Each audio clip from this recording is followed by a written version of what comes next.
to The Truth in This Art. I am your host, Rob Lee. And today I am privileged to welcome my next guest, who is the chief curator for the B&O Railroad Museum. Please welcome Jonathan Goldman. Welcome to the podcast. Hi, thank you. I'm excited to be doing this. Excited to have you on here. And, it was kind of like when I'm doing this sort of pushed out scheduling, because I realized it's been on the calendar for a while. And I was like, when am I talking to that guy again about the thing? And I was like, oh, just today, so we're here. And, as we get started, I like to open up in a very general sense, so general, in fact, that I may have had the question written twice, as you reminded me, could you introduce yourself, your story, and ultimately what got you into like museum work? I can't think of any other way to say it. I'm like docent work, historic, but like museum work. What brought you to museum work? Yeah. I have one of those paths that seemed not straightforward looking forward at it, but when you look backwards, it kind of makes sense. And I think the museum world attracts people who are just curious and follow their gut to do different things. So I guess I actually studied abroad in China in high school, and I got to live with a family in Beijing, and I got really into Chinese studies from that. And so I just had this like big international cultural experience. And that just got me really curious about the world in a new way, I would say.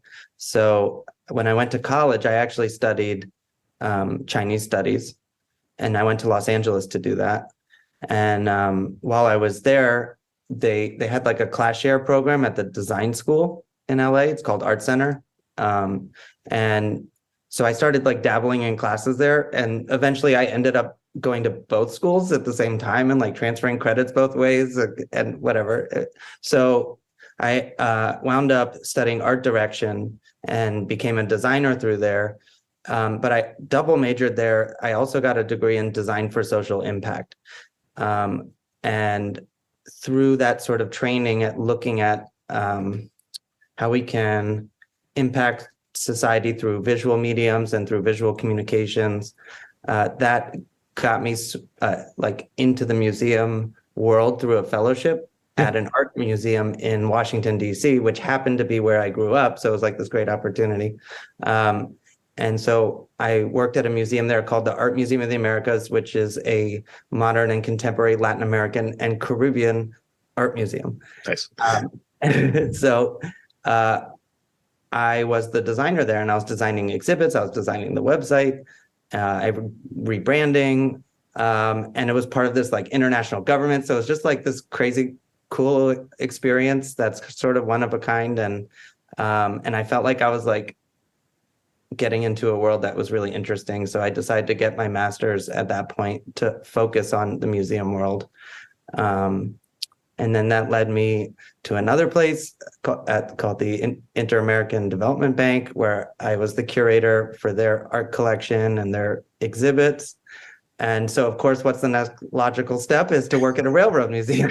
So sure. I went from Chinese to like Latin American contemporary art to the birthplace of American railroading, which is the B&O Railroad Museum, which doesn't seem straightforward, but I think my job as a curator is to interpret history and present it in a three-dimensional environment through an experience where I'm sort of translating what happened into something people can understand, but not just what happened, but what was the impact of what happened and how is that relevant today?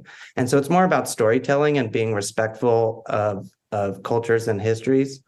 And so in a way, I think that does make sense. So I'm not a knowledge expert in railroading, though I've learned a whole lot in the last 3 years. But yeah. So I'm going to continue to railroad you with questions. I got to continue the puns.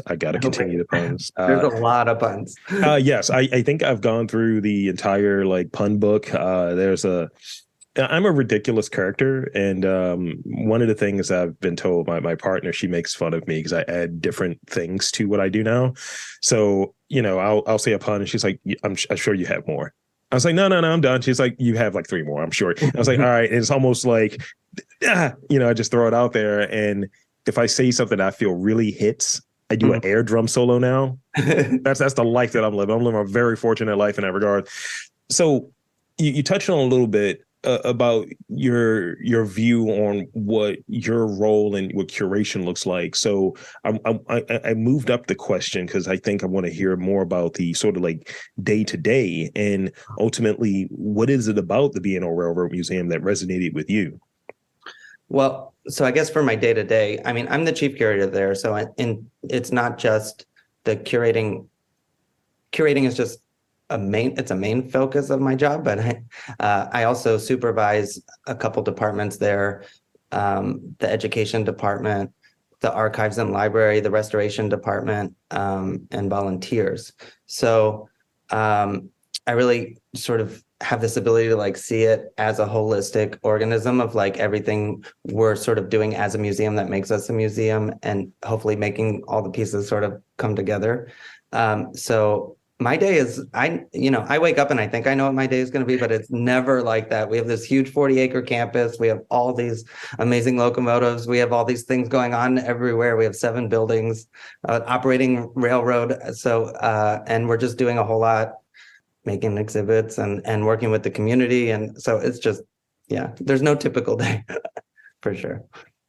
So B&O Railroad Museum is, one of those like landmarks. I believe, and I think when I was talking with Chris, I mentioned that my I think either was a ring dance or my prom was there. So definitely it's been a part of, like my kind of history. You start thinking of those places, those times rather, and those moments in your life where it's like, where was I at? What did I do in high school? One of those sort of periods. Being on railroad is part of that like memory and that history. So with it, I'm always like kind of interested, and I'd like some of the moves that have been happening over the last few years that I've been very like aware of and cognizant of. So, if you will, could you tell us about like your latest exhibition that you've curated, the Underground Railroad, the Freedom Seekers on the B&O Railroad exhibit? Can you tell us about that? As I fumbled through all of that. It's the Underground Railroad, is the basic name. But so basically during COVID, me and my colleague Anna, our archivist, started doing research on freedom seekers to see whether or not we could see if they came through our museum site or their relationship to the B&O Railroad. We got an idea that maybe this freedom seeker, Henry Box Brown, had come through our site. So we wanted to verify it. And so that's how it started. And basically, we realized, the B&O Railroad was the only rail connection between Washington, D.C. and Baltimore at the time. So any freedom seeker that used the train to move between those two cities would have come to our museum site here in Baltimore. Our site is the birthplace of American railroading. It's where the first railroad in the country was built. And the first station in the country was basically in our parking lot when you come in. At this time, there was a train station called Mount Clair Station, which is one of our buildings that still exists. It's pre-Civil War. And so that would be the train station that these freedom seekers would have come through. So we spent a good amount of time researching this, and we have now found 27 freedom seekers that used the B&O Railroad on their journey to freedom, 8 of which came through Mount Clair Station. And through that research, in 2021, the National Park Service actually designated us a National Underground Railroad Network to Freedom site. So we're really proud of that. And then that enabled us to then create this exhibit through a reinterpretation of this train station, Mount Clair, which is now the site of the exhibit. And it's also the site that's designated as this landmark. So that's been a really exciting journey. And that just opened this past September. That's wonderful. And I love hearing about just some of the firsts, some of the connections to like Baltimore. I go back to the conversation that I had with Chris, and too often it's not a part of that conversation. The larger like, hey, we have the B&O Railroad Museum that has these firsts and these distinctions. So talk about, if you will, like, ultimately, the vision, or your inspiration for this being a permanent exhibit, right? And could you speak on the intention as well of the exhibition? Yeah. I mean, I think, overall on the whole campus, in terms of our interpretation plan for it, I think we're really looking with a future vision of how can this site, it's such an important landmark in Baltimore. I wish everybody would see it, not because I work there, but because it's actually really cool and really fascinating and really just a unique space that everyone should be aware of and proud of in this city. Yeah. And it's truly unique. You can't see something like this anywhere else. And I think, how do we build relevance and sort of pride for this city? I think it's connecting the dots of, yes, this history took place here, but it's kind of like, so what? How is that relevant today? And how do we show that our contemporary society is reflective of our history, and we have it right here in our backyard? So we're doing a lot of storytelling focused on people. Yeah. Other than the technology. And the technology stories are still there, and they're very important, but we're sort of adding more layers about how did this impact people throughout the last 200 years. And I've kind of been saying this a lot, but I think one way to think about the railroad is it kind of was like the internet of the 1800s. It was a technological network that radically changed society very, very quickly in a matter of a decade or two. And it standardized time. It triggered electronic communications. People are going, across the country so fast, for them. Yeah.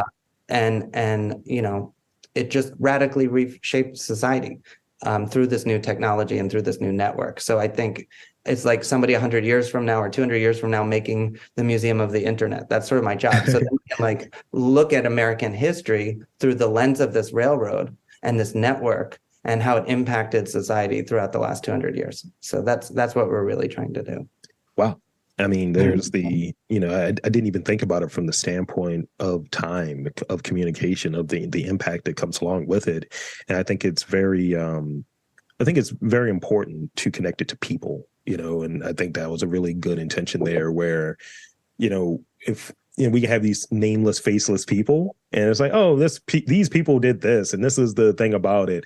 But I think when we're able to see a face, see a story, we're able to engage with it in a different way, to go deeper into it, and even, add to that sort of research that we're doing.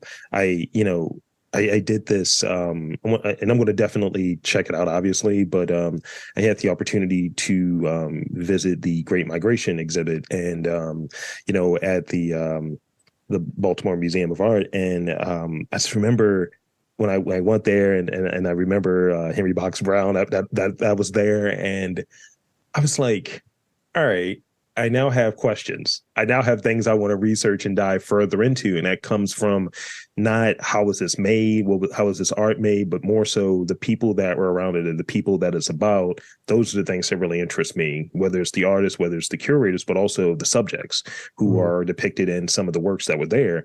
And I imagine, based on, kind of what you were describing there a moment ago, yeah, I would have a very similar experience, because, having 27 individuals whose stories are being featured, right? So how was it? Because I would imagine you touched on a little bit that it was a challenge. I would imagine a lot of work went into it. What was some of the criteria? What was how were these stories researched? Because I know nothing about research and archival work. So tell me a bit about that. For me, this was a really amazing experience personally. I've never had the experience of reading firsthand accounts from slavery, and reading sort of in people's own words their experiences. And so this process was really going through people's stories, trying to follow clues to ones that might lead to them, having used the B&O. And then it took some insights and us understanding their vocabulary at the time. So for instance, they might talk about taking cars, but at that time, there were no automobiles. A passenger car was a car. Right. And so they said, we got on the car. And so then we're like, oh, they're on a train, right? So it took a couple insights like that, and the DC to Baltimore connection. And then it was really just, looking through a lot of text. And since we did most of it during COVID, we really were limited to texts that were already digitized. So when we say we Mm. have these 27, we haven't really gone to, archives to dig through papers that haven't been digitized. So Right. we think that there's a lot more. And the B&O, railroads was like one of four transportation methods at the time: walking, steamboats, horse carts, or trains. So it was a major form of transportation. And so we think that this is just the tip of the iceberg, with the B&O straddling Maryland through this major corridor to get to Pennsylvania, right? So we didn't select these 27. They really came to us because Right. they're the ones we found to have ridden on the B&O or used the B&O on their journeys. So in highlighting it, like, how do, like, what was that sort of process in going through some of these accounts where it's just like, all right, we want to cover this, we want to be authentic in this way, but also we may not want to highlight, certain areas or what have you. Talk about like that, like what was the thinking that went into like determining how we're going to highlight it, how we're going to tell some of these stories and help tell some of these stories. Well, so when it comes to telling history, it's like, even though you think there's a lot of words in a museum to read, it's really like Twitter of history still. And you do, it is. And, you have to make choices about what you're presenting and what's the history and the narrative, but you want it to be authentic and you want it to be true and accurate. And so you have to start with an intentionality from the very beginning of what your goals are at the end. And so from the very beginning, we had this sort of interdepartment meeting where we all came together once we realized we were going to make this exhibit. And we wrote down what are the sort of goals we want and learning objectives for the public out of this. And the number one goal we put down is we want to elevate Black voices in this, because we didn't, for me and for my colleagues, we didn't want it to be like us presenting history. We really wanted it to be authentic and to elevate Black voices in this process. And that didn't mean just on the walls, but in the whole creation process. So, we had other objectives, like we wanted every middle schooler in Baltimore to come see it. And, we want people to learn about the Black travel experience during this time and all these things. So one of the first things we did is we formed an advisory panel with community members.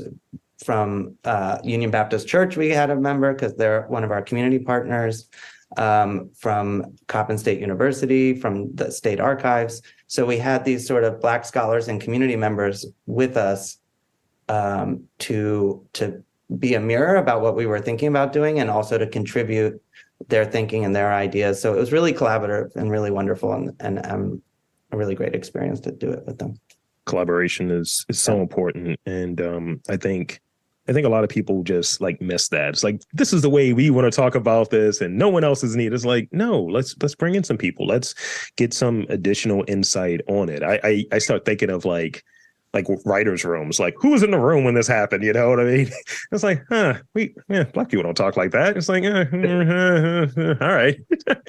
And so I think that's great to really have that and talk about it being a collaborative process. And I think it's just really an awesome opportunity for folks really to, have more of a buy-in when you're like, this is, something that's within our community, but something that is of our community, with collaboration with those local partners you mentioned. Mm-hmm. So I got two more real questions. Okay. Talk about some of the unique features or interactive elements that are included in the exhibition, and how do you provide like some of those sort of immersive experiences? Like, talk about that a bit, because I know that the museum experience has changed a lot over the last few years. So, talk about that a bit for us. Well, we're blessed with this wonderful site. So it's like there's a level of authenticity in the first place, that the main object is the building itself. That it's in. And so we were able to restore the building to what it would have looked like. So you get this experience of walking back into 1851 to this train station that these freedom seekers would have come through. There's 3 sections to the exhibit, so maybe I'll just walk through a little bit. The first section sort of talks about what was the role of railroads in the Underground Railroad and sort of the features of that. And then what was the role of the B&O Railroad specifically and all that. Like, for instance, the first president was a Quaker, who are historically abolitionists. So from the very beginning, he chose to set policy that the B&O would not use slave labor to build the railroad or its subcontractors. So, here in Maryland, it could have gone either way. And so the B&O from the very beginning did not use slave labor.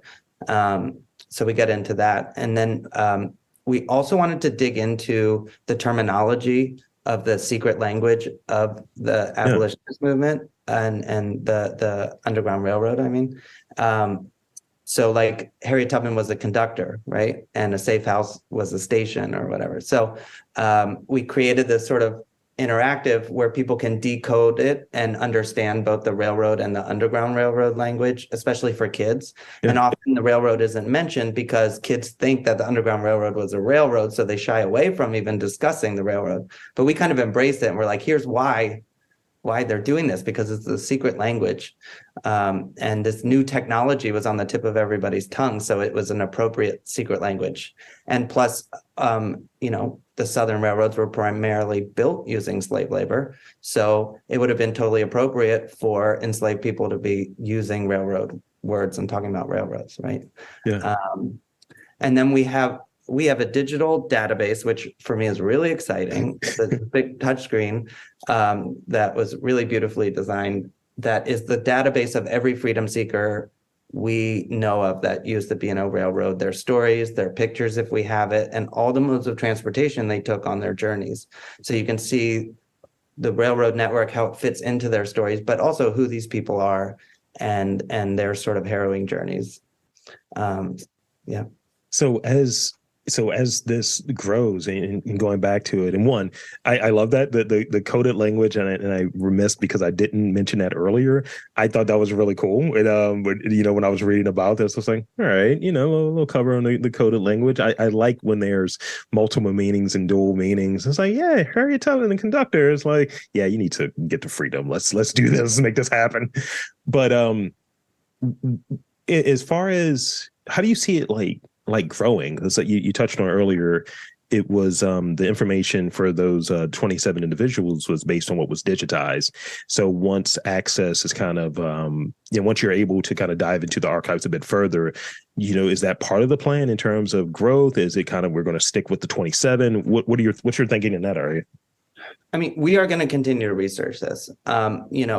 We want this to be a living thing. We want to keep going. And that's why we chose digital, so that we can continue to keep it up to date constantly as we continue this. The sort of culminating gallery of this exhibit is this 180-degree video screen around the wall of two of the stories that of freedom seekers that came through Mount Clair Station. And they're animated, but again, back to our original intention of elevating their voices, then they're actually narrated by the freedom seekers themselves. And so when you watch it, you're actually hearing their story in their own words. And so, for instance, Henry Box Brown, after he took back his freedom, he went on this like magic show tour to like earn a living, but he also like incorporated sort of abolitionist elements into his performance. So he began with the song that he sang about his own journey. And so we had the tune that it was set to, and we had the lyrics, but nobody had really put it together. So we partnered with Howard University's music department to sort of resurrect this song, and now it's the narration. And then the other video is about William and Ellen Craft, which is also a really fascinating story that I think you talked about with Chris in a past episode. So, on one level, we want to keep it up to date, but on another level, we really also think that it's really meaningful to just hear like one or two really personal stories to get in touch with the history on a sort of human level. Yeah. So we sort of have the macro, but also like the micro human experience. So yeah. That's amazing. You guys have done some really, really good stuff. I mean, I am really excited and really looking forward to this more than I was on the onset. It's like I had a certain degree, but now hearing it and getting that, it's like I'm drooling almost, like I'm drooling mentally and from a nerd history perspective. So yeah, definitely looking to it, and sort of this immersive, this sort of incorporating digital elements and collaborative again, with bringing in Howard to like kind of resurrect this information and have again the people speaking for themselves. That is so awesome. Actually, that's great. So here's the last thing. This is more kind of that last pitch almost, if you will. If you had to choose three adjectives to describe this exhibit, which would you choose? Like the enticing, almost like the pitch, man. Like put it out there. Like, look, you should come because of X, Y, and Z. What are those three adjectives that come to mind for you? I would say it's definitely experiential, very much so. I would say it's powerful, and I would also say it's thoughtful, or that's what I would hope visitors would say when they leave. I'll say that. That's great. That's great. And thank you. So as we move into this kind of last portion, last moments here, I want to hit you with these rapid fire questions. I'd be remiss if I don't do that because, the people will yell at me. It's like, you didn't give Jon Goldman the rapid fire questions. You give everybody the rapid fire questions. So you got to give it to Jon Goldman. So, okay. All right, I got 5 of them for you. One of them is very self-serving, and I said earlier I meant to pun, so maybe it's a movie title. So for you, preferred mode of transportation: plane, trains, or automobiles? I'm going to make it complicated. I think it depends on the destination. I love a good train ride. I really do. It's really romantic and easy and great views, but I hope that, our infrastructure continues to grow and it becomes faster and more convenient to go farther away. Yes. So I also love a good car drive too. And I love plane rides. So I love them all, I have to say. But I hate the plane everywhere. I would do trains over planes. I agree with you on that sentiment around trains. I love trains. Whenever there's an opportunity to take the train, but you're right. That I can't fade a train trip to like, hey, I'm going to go to New Orleans via train. I am not. I'm not doing that. The plane is a task for me. I'm 6'4", so it's just all right. How am I? Like, what I got to break? I got to break a seat to give myself some space. And I've been riding the Acela train a bit more now, so I've gotten spoiled. I was like, oh, this is just great. I was like, let me just close this curtain real quick. Oh my gosh. So that's the first one. For you, have you gotten further in your career based on book smarts or street smarts? I think it's street smarts. I think it's about how you interact with people and how, at least for being museum work, it's about a respect of other cultures and listening and interpreting. And so, yeah. Again, street smarts keeps winning. There's only been one person who's picked book smarts and one person who was like, can I get a hybrid of the two? But for the most part, everyone has picks like street smarts because they get it. You can learn on the job, but you can't learn how to be good at working in this as easily. Yeah. You get it. So starting tomorrow, there are 25 hours in a day. How do you spend the extra hour? Getting more sleep. That's about right. That's about right. Yeah. The bags under my eyes are saying the same thing. It's like, yeah, Rob, get more sleep. 1 hour more would be nice. Yeah. It's like, as you get older, you're supposed to get between 7 and 9, and it's like I'm getting 6.5, and I'm supposed to try to act like I'm good with words and stuff like that for a conversation. And sometimes I listen to interviews and I was like, wow, I kind of didn't say a lot of things in that one, did I? Name this is so stupid. Name a 4-letter word that starts with the letter B. It's not a trick question. It's just a 4-letter word, but bird. Good. And we're in bird land. So say you're on brand. I get it. Uh-huh. If it was a 5-letter word, that'd be a whole different thing. And it was a 4-letter word with the word F, and it turned this PG show to more of an R-rated show because people like that word a lot. Buck. And lastly, when you think of Baltimore, right? Because this is, Baltimore-centric podcast, definitely got its roots in Baltimore, being a railroad museum. Baltimore's in the name. It's in Baltimore. So when you think of Baltimore, what are the 3 words that come to mind for you? Underappreciated, cultural, and cool. I like it. So with that, that's pretty much it for the interview portion. And I want to again thank you for coming on to this podcast. It's been a lot of fun, treat to talk to you.